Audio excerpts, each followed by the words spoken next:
Irmãos e irmãs, que a paz do Senhor Estado esteja em vossos corações. Sejam todos bem-vindos e bem-vindas a esse nosso momento de partida e meditação da Palavra de Deus. Hoje, nesse domingo, dia 4 de junho, nós nos reunimos para juntos celebrar a solenidade de Pentecostes. E antes de mais nada, você que ainda não me conhece, sou o Diácono Everson, aqui da Diocese de Santo André, em São Paulo, e atuo na paróquia Nossa Senhora dos Navegantes, em Diadema. É uma alegria podermos estarmos juntos, meditando a Palavra de Deus. Convido você a tomar comigo hoje o Evangelho dessa solenidade de Pentecostes, Evangelho de São João, capítulo 20, versículos de 19 a 23, que vai nos narrar o seguinte. Ao anoitecer daquele dia, o primeiro da semana, os discípulos estavam reunidos, com as portas fechadas por medo dos judeus. Jesus entrou e pôs-se no meio deles e disse: A paz esteja convosco. Dito isso, mostrou-lhe as mãos e o lado. Os discípulos então se alegraram por verem o Senhor. Jesus disse de novo: A paz esteja convosco. Como o Pai me enviou, também eu vos envio. Então soprou sobre eles e falou: Recebei o Espírito Santo. A quem perdoardes os pecados, serão perdoados. A quem os retiverdes, lhes serão retidos. Palavra da salvação. Glória a vós, Senhor. Estimados irmãos e irmãs, é com grande alegria então que estamos reunidos para celebrar hoje a solenidade de Pentecostes. E essa solenidade encerra então o tempo pascal. É o coroamento de um tempo de graça em que a Igreja então nos proporcionou para que pudéssemos então colher os frutos da ressurreição do Senhor. E é esse então o intuito dessa solenidade de Pentecostes, que é interessante que Pentecostes era uma festa judaica em que os judeus então celebravam a festa das colheitas. É isso mesmo. Era a festa das colheitas, era então celebrado uma festa por aquilo que eles colhiam, ou seja, agradeciam a Deus pela graça de poder então ter um alimento e poder colher os frutos. E ali então, depois ela vai tomando um novo caráter, com um novo sentido, e os judeus então reconfiguram essa celebração de Pentecostes, celebrando então as leis do Senhor, que foi dada então lá no Monte Sinai, através de Moisés, na pessoa de Moisés. Então, nós podemos ver que a cada tempo a festa de Pentecostes foi assumindo um novo caráter, uma nova maneira de celebrar.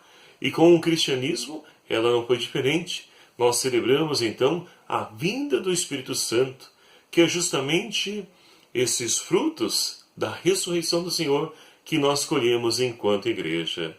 Enquanto fruto, queridos amados irmãos, a primeira leitura de hoje, ela deixa bem claro para nós. Esses frutos, então, são atribuídos aos seus discípulos, aos discípulos de Jesus, para que eles possam dar continuidade à missão a qual Jesus veio inaugurar aqui no meio de nós. Mas, se nós pegarmos, então, agora o Evangelho de hoje, nós vemos que os discípulos estão fechados, ali no local, com portas fechadas, simbolizando então um medo dos judeus. E é esse o contexto então do Evangelho de hoje, o medo, a insegurança, a dúvida e a incerteza. E com certeza também nós passamos, e muito por isso na nossa vida, na nossa caminhada de fé. Não é diferente, a nossa experiência da experiência dos discípulos. Quando nós não temos Deus na nossa vida, nós perdemos o rumo, nós perdemos a direção. E é bem assim que estão os discípulos, pois acabaram de morrer Jesus, a qual então eles tinham largado tudo, abandonado tudo, depositado a sua confiança, e agora morreu Jesus. E o que fazer? E ali então, diante desse contexto, estão reunida a comunidade. E o interessante é que Jesus então irrompe, ou seja, ele adentra, mostrando para nós que já não é mais aquele Jesus humano como os discípulos tinham visto, mas agora Jesus está num corpo glorioso. E é por isso que ele adentra ali aquele recinto e diz: a paz esteja convosco. A saudação messiânica é aquele que era fruto, esperado, almejado pelos judeus. Jesus deseja aos seus discípulos. É preciso, de fato, acolher essa paz, para que assim, acolhendo essa paz, ela nos preencha e nos dê força, ânimo para que nós possamos, então, dar continuidade à nossa vocação, ao nosso chamado, à nossa missão.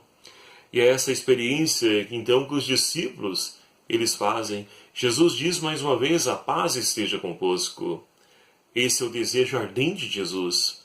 E é interessante, se nós pegarmos então o Evangelho de hoje, o Evangelho de São João, vai nos narrar, e nós vemos isso logo a seguir, depois da terceira saudação messiânica de Jesus, desejando novamente a paz, Jesus sopra sobre os discípulos.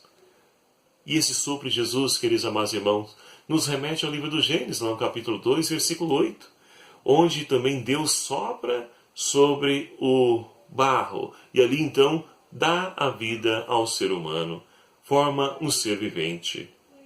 E aqui então Jesus, ele sopra sobre os discípulos, mostrando para nós assim a nova criação que há de surgir através desse sopro, o sopro de Deus que é vida. Então, para João, o evangelista João, Pentecostes dá no mesmo dia da ressurreição. A ânsia de Deus de poder então transformar essa história, ele não aguarda 50 dias como nós vemos na primeira leitura de hoje e que nos narra São Lucas. Para, de fato, o Pentecostes dá no mesmo dia da ressurreição. E ali então, ele sopra, ou seja, ali o Espírito Santo sobre os discípulos, formando um novo homem, e agora então concede a eles a autoridade de perdoar os pecados. Algo, queridos amados irmãos, que é próprio de Deus. Somente Deus tem o poder de perdoar os pecados. Mas Jesus confere esse poder à sua igreja, na pessoa dos discípulos, para que possam então perdoar todos aqueles que de fato se arrependerem e buscarem uma nova oportunidade de recomeçar uma nova história. É comum nós ouvirmos as pessoas dizer: eu não me confesso com o padre, que padre é ser humano, é pecador assim como nós. Sim, de fato é. Mas ele recebeu, através da imposição das mãos, a sucessão apostólica que a nossa igreja ela recebe, vai passando de geração em geração, chegando aos nossos dias, cada um deles recebe esse poder a qual Jesus atribuiu aos seus discípulos e hoje na pessoa dos nossos bispos, dos nossos sacerdotes. E assim, queridos amados irmãos, Deus nos oferece uma nova oportunidade de recomeçar, porque é preciso experimentar o perdão de Deus para que a vida nova ela possa surgir em nós. E assim, então, nós podemos voltar agora para a primeira leitura. A primeira leitura dos Atos Apóstolos, no capítulo 2, em que nos narra o dia de Pentecostes. E agora, então, os discípulos, depois de receber o sopro de Deus, estão ali pregando, anunciando o nome do Senhor. Mas foi preciso, primeiramente, receber esse Espírito Santo, porque nós vimos no contexto do Evangelho que a experiência, a primeira atitude deles era de medo. E agora, em Lucas, que como dizia, ele então narra que Jesus, ele permaneceu ainda 50 dias com os seus discípulos, instruindo, para que eles pudessem então ali estar preparados para a missão. E hoje então, na primeira leitura, nos narra esse dia de Pentecostes, esse dia em que os discípulos receberam o Espírito Santo, que é a força de Deus. E olha que interessante a linguagem que Lucas ele utiliza. Ele vai dizer então que veio línguas de fogo, antes houve um grande ruído, ou seja, acontecimentos teofânicos, ou seja, acontecimentos próprios da manifestação de Deus. E é assim então que o Espírito Santo vem sobre os apóstolos que estão ali reunidos juntos com Maria Santíssima. E línguas de fogo descem sobre eles. E assim eles começam a falar novas línguas, as maravilhas de Deus. E todos aqueles que estão ali reunidos para poder celebrar a festa de Pentecostes, como dizia no início dessa nossa reflexão, os judeus também celebravam a festa de Pentecostes. E é nesse dia, então, há milhares de pessoas de todos os povos, raças e nações ali presentes. E cada um deles pode então ali presenciar os apóstolos falando na linguagem de cada um deles. E ficam maravilhados. É claro que aqueles que estão com o coração fechado vão olhar para os discípulos e vão dizer: eles estão embriagados de vinho doce.